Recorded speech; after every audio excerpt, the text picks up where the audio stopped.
Somaliland Institute Technology oo ah goob maxad ah oo lagu soo bandhigo telescope-ka hawada sare ee meerayaasha loo diro kaas oo badan ay diraan dalalka waaweyn ee horumaray ayaa waxay magaalada Burco ee xarunta gobolka Togdheer ku soo bandhigeen cilmi baaris ay sameeyeen oo ay ku sheegeen inay sahan u direen meerayaasha Mars, Pluto, qorraxda iyo dayaxa iyagoo sheegay inay sawirro ka soo qaadeen hawada sare.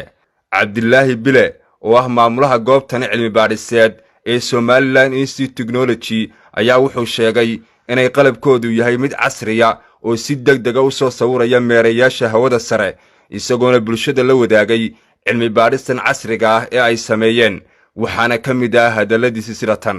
halkan joogna waxa weeyaan Somaliland Institute of Technology telescope-keedii institute-kani wixii ugu horeeyay qabtay waxay ahayd inuu sameeyo telescope-kana tijaabadii ugu horeysay ayaanu maanta ku sameynay. waxaan leeyahay ku sameynay 4 cisho ugu dambeysay 4 habeen ayaa imka tijaabadu socotay.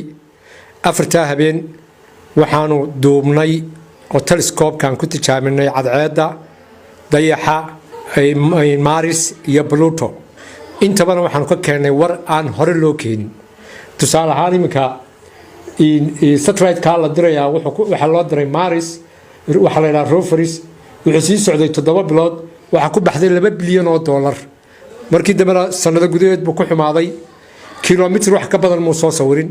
laakiin technology-gan uu soo saaray Somaliland Institute of Technology telescope-keedu sawiradan uu ka keenayo dayaxa iyo xidigaha iyo qorraxdu waa mid ka fiican oo ka clearsan kuwa hore ay isticmaalayeen wadamada caalamka ay isticmaalaan ee wadamada hawada space-ka hadiyo gordaneeya.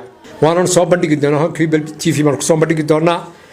tusaale ahaan qorraxda anaga telescope-kaygu X-ray buu leeyahay, gaaska ay ku shaqeyso hore looma aqoon imka, laakiin waa soo bandhigaynaa wuxuu yahay.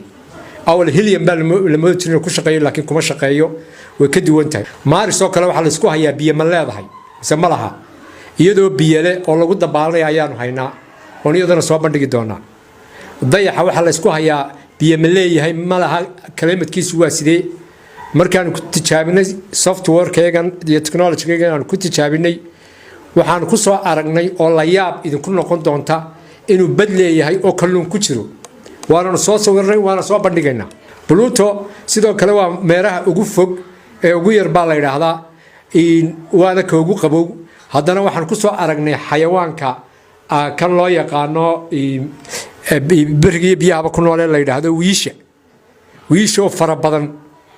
waayo Pluto wuxuu leeyahay dhul qiyaastii leeg United States of America leeg oo hog ah oo arladooda ka hooseysa ugu yaraan 20 kilomitir gudaha u hooseysa.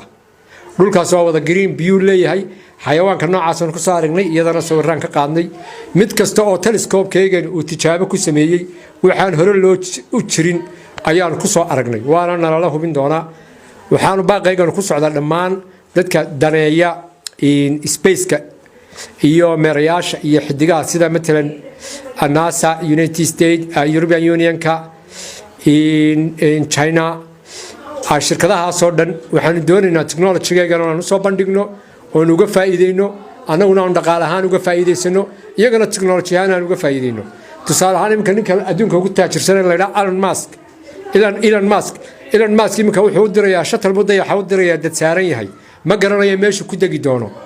annagu sahankiisii baanu haynaa, halka biyaha leh, halka kalluunka leh, halka khatarteed dabka iyo fulkaanu ka jiro. waxa baana kaayagan halkan qof ka daawanaya. waxa kale oo telescope-keegan uu soo kordhiyay adduunka berigii hore waxa loo oran jiray waxa ugu dheereeya ilayska. cadceeddu waxa ay ilayskeedu dhulka waxay ku soo gaadhaa 7 minute. technology-keegan waa 1 second, waana la ka eegi doonaa 1 second. imka satellite-kii loo diray Mars 7 bilood buu sii socday, kaayaga waa blink marka taado computer-ku soo galaya Mars gidaarkiisii. xitaa quraanka haday dul saaran tahay dayaxa Mars ama Pluto system-keegan waa laga arkayaa, waana nala hubin doonaa hadii la yiraahdo. marka waxaan rabnaa caalamka inaan soo bandhigno new technology-gan cusub ee Somaliland Institute of Technology uu helay, kaas oo ilayska ka dheereynaya, fiidiyowgiisuna clear yahay, sawiradiisuna clear yahay. waxa kale oo cajiib ah waxaan ku soo aragnay oo ah wuxuu adduunku raadinayay oo ah inaan ku soo aragnay dayaxo kale, biyo iyo kalluun.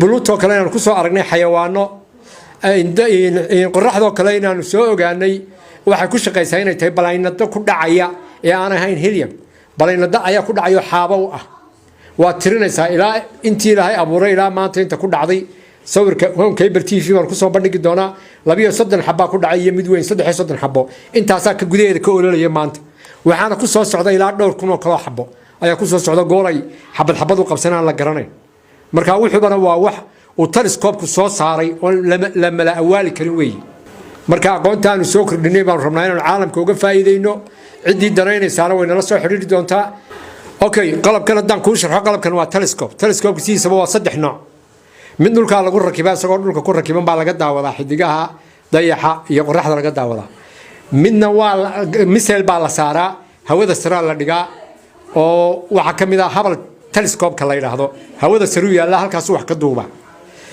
midna isagoo kamaradiisii wata ayaa waxa lagu dul dejiyaa xidigaha lagu dul dejiyaa sida kan Mars loo diray imkaan daawanayno kale waa ka imkaan daawanayno isagoo fadhiyo la fadhiisiyay waa 3 nooc marka kaayagani 3daba uu ka fiican yahay isaga oo dhulka yaalla ayuu wuxuu ka fiican yahay waxa uu soo saaray Hubble telescope oo ka ugu caalamisan iyo James Webb telescope labada telescope baa maanta adduunka haysta labadaba kaayagana ka caalamisan wuxuu soo saaray marka la eego kameradan la diray isaga ka caalamisan waayo kameradani waxay sawiraysaa oo duubaysaa waa 2 kiiloomitir oo hareeraha inta ay fadhida anaga kaayagan waxa weeye sida Google Map ko kale inta saa wareejiso aad wadanka doonto daawato waa sidaas oo kale Mars oo kale inta saa wareejiso halka doonayso daawanaysa waliba waa live baad u daawanaysa waxa kale oo dheeraadana soo kordhinay network cusub baan isticmaalna aan ahayn internet ma isticmaalno new network baan isticmaalna wana la arki doona new operating system baan isticmaalna anagu samaysanay